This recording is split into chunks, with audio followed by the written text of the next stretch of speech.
محفل میلاد النبی صلی اللہ علیہ وسلم کی حقیقت کیا ہے، ضرورت کیا ہے اور تقاضے کیا ہیں، اس حوالے سے کچھ گزارشات عنوان گفتگو رہیں گی۔ دعا ہے اللہ تبارک و تعالی اپنی ناراضگی والے جملے سے محفوظ فرمائے، اپنی رضا والی بات کرنے کی توفیق عطا فرمائے۔ عزیز بھائیو، قرآن مجید فرقان حمید نے ارشاد فرمایا قل بفضل اللہ، اے محبوب آپ فرما دیں جب اللہ کا فضل ملے، وَبِرَحْمَتِهِ اور اس کی رحمت ملے، فَبِذَلِكَ فَلْيَفْرَحُوا تو انہیں چاہیے کہ خوشی کا اظہار کریں۔ سورہ یونس کی آیت نمبر 58 ہے۔ جب اللہ کا فضل اور اس کی رحمت ملے تو خوشی کا اظہار کرو، خوشی کا۔ اسلام مسرتوں کا دین ہے، خوشیوں کا دین ہے۔ نبی پاک سید عالم صلی اللہ تعالیٰ علیہ وسلم کی مسکراہٹ کے اندر وہ حسن تھا کہ کائنات ساری حضور کی مسکراہٹ کی وجہ سے ہی مسکرا رہی ہے۔ حضرت جریر ابن عبداللہ رضی اللہ تعالیٰ عنہ حضور کے صحابی ہیں، وہ فرماتے ہیں کہ جب حضور مدینہ طیبہ تشریف لائے تو میں ملاقات کے لیے حاضر ہوا۔ پہلے دن میں حضور سے ملا تو نبی پاک مسکرا رہے تھے۔ پھر 10 سال میں حضور کو دیکھتا رہا، اور حضور کے وصال سے چند دن پہلے میری جو آخری ملاقات ہوئی تو اس میں بھی میں نے اپنے نبی کو مسکراتے ہی دیکھا ہے۔ اور فاضل بریلوی رحمۃ اللہ تعالیٰ علیہ نے تو اس تخیل کا اور رنگ میں لیا ہے۔ وہ کہتے ہیں حضور کے مسکرانے سے ہی دنیا مسکراتی ہے۔ فرماتے ہیں جس کی تسکی سے روتے ہوئے ہنس پڑے۔ جب حضور ہلکا سا مسکراتے تھے تو رونے والوں کے دل بھی ٹھنڈے ہو جایا کرتے، غمزدہ لوگ مسکراتے تھے۔ حضور کی خوشیاں تقسیم کرتی تھی۔ نبی پاک صلی اللہ علیہ وسلم کا مسکرانا امت کے دلوں کو ٹھنڈا کرتا تھا۔ فرمایا جس کی تسکی سے روتے ہوئے ہنس پڑیں اس تبسم کی عادت پہ لاکھوں سلام۔ اور فرمایا یہ نہیں تھا کہ حضور بڑے تکلف سے مسکراتے تھے، حضور کی تو عادت تھی اس تبسم کی عادت پہ لاکھوں سلام، مسکراتے رہنا، خوشی کا اظہار۔ اسلام بہت ساری چیزوں کا انسان کو پابند کرتا ہے، حدود و قیود میں رہنے کا حکم دیتا ہے۔ صحابہ کرام علیہم رضوان کے ہاں شادی کے موقع پر بارات لے کر کے جانے کا کوئی رواج نہیں تھا۔ حضرت عبد الرحمن ابن عوف رضی اللہ تعالیٰ عنہ جیسے مالدار لوگ بھی شادی کرتے ہیں تو نبی پاک کے بغیر بھی بارات چلی جاتی ہے۔ کوئی کانسیپٹ نہیں اس طرح کا کہ ڈھیروں بارات لے کے جائی جائے۔ حضرت عبد الرحمن ابن عوف کہتے ہیں میں حضور کی بارگاہ میں آیا تو سفید کپڑے پر پیلا زرد نشان تھا۔ حضور نے فرمایا کیا ہوا، یہ داغ کاہے کا؟ عرض کی حضور کل میں نے نکاح کیا تھا۔ تو محبوب نے جو ارشاد فرمایا اس میں فرمایا بڑی اچھی بات ہے، ولیمہ ضرور کرنا، چاہے ایک بکری ہی ذبح کرنا۔ بارات نہیں لے کے جائی جاتی تھی، ولیمے کا حکم دیا۔ اور بخاری میں نبی پاک نے یہ بھی فرمایا جب تمہیں کوئی ولیمے کی دعوت دے تو جایا کرو۔ اچھا، اب شادی کے موقع پر جو بارات لے کے جائی جاتی ہے تو اگرچہ حضور کی سنت نہیں لیکن اسے ہم حرام نہیں کہتے، اسے ہم ناجائز نہیں کہتے، ہم نہیں کہتے کہ یہ تو نے غلط کیا۔ اگرچہ لے جانا حضور سے ثابت اس مروجہ انداز میں ثابت نہیں اس طرح ہمارے ہاں جاتے ہیں، لیکن ہم پھر بھی اسے ناجائز۔ کسی صحابی نے اپنے بچے کی شادی پر اپنے گھر میں لائٹنگ نہیں کرائی، لیکن آپ کو دنیا کا کوئی عالم یہ فتویٰ نہیں دے سکتا کہ لائٹنگ کرانا حرام ہے۔ آپ شادی کے موقع پہ ساری گلی سجا لو، آپ ساری چھتوں پہ لائٹنگ کرا لو، کوئی آدمی یہ آپ کو فتویٰ نہیں دے سکتا کہ شادی کے موقع پر لائٹنگ کرانا جائز نہیں۔ کبھی سنا ہے آپ نے کسی سے؟ بولیے یہ جائز ہے، جائز پیسے ہیں تو ٹھیک، بلکہ میں اس سے آگے بڑھتا ہوں، اس سے تھوڑا اور آگے جاتا ہوں۔ حضرت عائشہ صدیقہ رضی اللہ تعالیٰ عنہ فرماتی ہیں میرا جو کمرہ تھا نا جس میں میں حضور کے ساتھ رہتی تھی اور ایک لمبا زندگی کا عرصہ گزارا، اس میں 3 آدمی سو سکتے تھے، چوتھے کے لیے جگہ ہی نہیں تھی، اور کچا تھا۔ کھجور کے تنے کھڑے کر کے اس پر کھجور کے پتوں کی چھت ڈالی گئی تھی۔ میں جب ہاتھ اٹھاتی تھی تو میرا ہاتھ اپنی چھت کو چھو جاتا تھا۔ یہ ہے سنت نبی پاک کی، یہ حضور کا طریقہ ہے۔ بتائیے پکے گھر میں، لینٹر والے گھر میں رہنا جائز کہ ناجائز؟ کیوں جی؟ حضور تو کچے مکان میں رہتے تھے، آپ نے کیسے پکا بنا لیا؟ اللہ کے محبوب دین کو اس کی اصل بات میں سمجھیں. آپ ایسا نہ کریں جس میں انتشار اور امت تقسیم ہو. اس کا اصل مزاج دیکھیں. مہندی کے موقع پہ اگر کوئی آدمی 6 دیگیں دال چاول کی پکاتا ہے تو منع نہیں، جائز پیسوں سے پکائے. انہیں لائٹنگ لگوائی، کوئی منع نہیں. سارے محلے کو کھانا کھلایا، کوئی منع نہیں. بلکہ نبی پاک نے فرمایا بہترین مسلمان ہی وہ ہے جو سلام پہلے لے اور روٹی زیادہ کھلائے، تو بہترین مسلمان ہے. ناجائز کیا ہے؟ ناجائز ہے شادی کے موقع پر بینڈ باجا بجانا، اس میں رقص کرنا، اس میں بھنگڑے ڈالنا، عورتوں مردوں کا اختلاط ہونا، عورتوں کی مووی بنانا، یہ چیزیں ناجائز ہیں. تو جو ناجائز ہے اس پہ پابندی لگائی جائے گی. جو جائز ہے اس کے بارے میں یہ کہا جائے گا کہ بھائی احتیاط کی جائے، سنت کی طرف دیکھا جائے تو بہتر یہی ہے. لیکن اگر کوئی کسی آدمی کے پاس جائز پیسے ہوں، وہ 100 کنال کے گھر میں رہے، اگرچہ سنت یہ نہیں، پر یہ تو کوئی فتویٰ نہیں نہ دے سکتا کہ حرام ہے تیرا 100 کنال کے گھر میں رہنا، کہ ہے فتویٰ کہیں آپ نے سنا.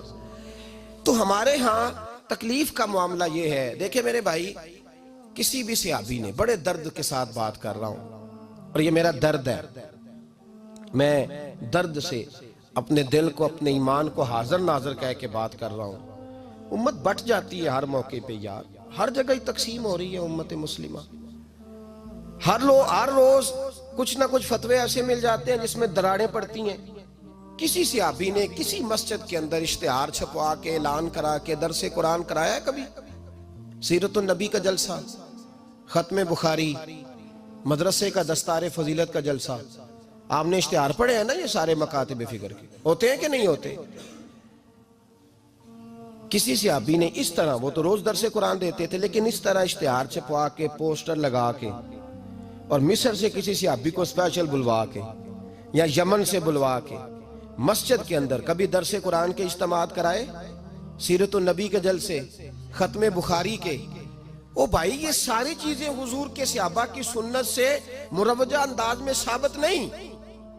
مجھے بتا میرے بھائی، میں درد کے ساتھ تجھ سے سوال کرتا ہوں کہ سیرت النبی کے جلسے میں تو پشاور سے مولانا بلائے، پنڈی سے بلائے، تو گجرات اور کراچی سے لوگوں کو بلا کر کے اگر سیرت کا جلسہ کرائے، اور تو اس میں ایک آدمی کو کراچی سے بلوایا جا رہا ہے تو تو نے اس کو 20,000 کی ٹکٹ بھی دی، اور اشتہار پہ بھی جلسے پہ خرچ ہوا، پھر لنگر بھی پکا، کھانا بھی تو نے کھلایا، نہ تجھے کوئی بیوہ یاد آئی، نہ تجھے کوئی مسکین یاد آیا، نہ تجھے کوئی غریب یاد آیا. حالانکہ کہنا چاہیے تھا نا یہ جو ₹1,00,000 لگ رہا ہے کسی بیوہ کی خدمت کر دینی چاہیے، یتیم کو دے دینا چاہیے. درد کے ساتھ بات کر. سوال میرا یہ ہے کہ وہی کام جو سیرت کے جلسے میں ہوتے ہیں، پہلے تلاوت ہوتی ہے، پھر نعت ہوتی ہے، پھر کسی عالم کا بیان ہوتا ہے، وہی کام صرف نام بدل کے کیا جائے، عید میلاد النبی نام رکھا جائے صلی اللہ علیہ وسلم. یہ میں آپ کے ذہنوں پہ دستک دے رہا ہوں، تقریر نہیں کر رہا، صرف دستک دے رہا. او بھائی دیکھو، ایک آدمی وہی کام نام بدل کے کرے تو جائز ہے، اور اگر اس میں نبی پاک کے میلاد کا نام رکھ لیا جائے یا نعت کا نام رکھ لیا جائے تو پھر مجھے اجازت دے میں تجھ سے سوال کروں کہ صرف تجھے حضور کی تعریف پوری لگتی ہے؟ پھر مجھے اجازت دے کہ میں تجھ سے پوچھوں کہ صرف تجھے نعت اچھی نہیں لگتی؟ پھر مجھے اجازت دے کہ میں تجھ سے پوچھوں کہ تجھے صرف رسول اللہ کے قصیدے اچھے نہیں لگتے؟ دے مجھے اجازت کہ میں تجھ سے سوال کروں کہ جہاں ذکر رسول کی بات آئے وہاں تو پریشان کیوں ہوتا ہے؟ تجھے پتہ ہی نہیں یہ تو وہ ذکر ہے کہ رب فرماتا ہے تم بیان کرو نہ کرو وَرَفَعْنَا لَكَ ذِكْرَكَ، محبوب میں نے خود تیرے چرچے ساری دنیا میں بلند فرما دیے. اور نبی پاک نے پوچھا حضرت جبریل سے کہ چل جبریل تو بتا میری امت کو پتہ چلے رب نے میرا ذکر کیسے بلند کیا ہے. تو جناب جبریل کہنے لگے محبوبہ رب فرماتا ہے میرے نبی سے کہہ دے جہاں جہاں تیرے رب کا ذکر ہوگا وہاں وہاں تیرا بھی ذکر ہوتا رہے گا. یہ تو محتاج ہی نہیں کسی کا. اتنی جلدی لوگ بپھرتے ہیں. اللہ فرماتا ہے قل بفضل اللہ وبرحمتہ فبذلک فلیفرحوا. محبوب ان سے کہہ دو جب اللہ کا فضل ملے، جب اللہ کی رحمت ملے تو خوشی مناؤ. تیرا نہیں مجھے پتا، مجھے تیرا نہیں پتا، لیکن مجھ سے اگر تو پوچھے تو کائنات میں رب کا سب سے بڑا فضل بھی محمد مصطفیٰ ہی ہے، اور سب سے بڑی رحمت بھی محمد مصطفیٰ ہی ہے. وہ دو عالم کی رحمت تھے، وہ جہاں چاہتے وہیں رہتے، یہ تو ان کی مہربانی ہے کہ یہ عالم پسند آیا۔ رب کریم نے تجھے آنکھ دی، دنیا دیکھی تو نے، رب کریم نے تجھے قوت دی، تو نے دنیا گھومی، اور پھر رب نے تجھے بیٹے دیے تو میٹھا میوہ، اور بیٹیاں دی تو تیرے لیے باعث کرم، تیری چھاتی پہ بچے چڑھے تو نے کہا سب سے بڑی نعمت یہی ہے۔ کہ مالک کہتا ہے تو میرا بندہ تھا، میں نے دینا ہی تھا، تو نے دیا، احسان نہیں جتلایا، لیکن جب اپنا نبی دیا تو کہا میں نے بڑا احسان کیا ہے تم پہ۔ لَقَدْ مَنَّ اللَّهُ عَلَى الْمُؤْمِنِينَ إِذْ بَعَثَ فِيهِمْ رَسُولًا، میں نے تم پر احسان کیا ہے۔ کون دیتا ہے کسی کو محبوب اپنا؟ نہ جانے رب نے یہ کیسے گوارا کیا۔ لَقَدْ مَنَّ اللَّهُ عَلَى الْمُؤْمِنِينَ إِذْ بَعَثَ فِيهِمْ رَسُولًا، اتنا بڑا فضل، اتنا بڑا فضل، فضل بھی حضور۔ اور جب بات رحمت کی آئی تو فرمایا مومنوں صرف تمہیں ہی نہیں، عیسائیوں، یہودیوں، سکھوں، دنیا میں جتنی مخلوق ہے، حتیٰ کہ جانور بھی، حتیٰ کہ چونٹیاں، نباتات، جمادات، ہر چیز، یا اللہ تو نے کیا دیا؟ فرمایا وَمَا أَرْسَلْنَاكَ إِلَّا رَحْمَةً لِّلْعَالَمِينَ، میں جس کا رب ہوں ان سب کے لیے میں نے اپنے نبی کو رحمت بنا کے بھیج دیا ہے۔ بیٹے کے آنے پہ تو مٹھائی بانٹتا ہے، میلاد والے دن تو لائٹیں بند کر لیتا ہے، بیٹے کے آنے پر تو حلوائی بٹھاتا ہے، اور نبی پاک کے نام کی لائٹیں لگی ہوں تو پریشان ہوتا ہے۔ ہم سے کبھی پوچھ تجھے بتائیں، بس نہیں چلتا، ورنہ تاڑے توڑ کے چھتوں پہ لگا دیں۔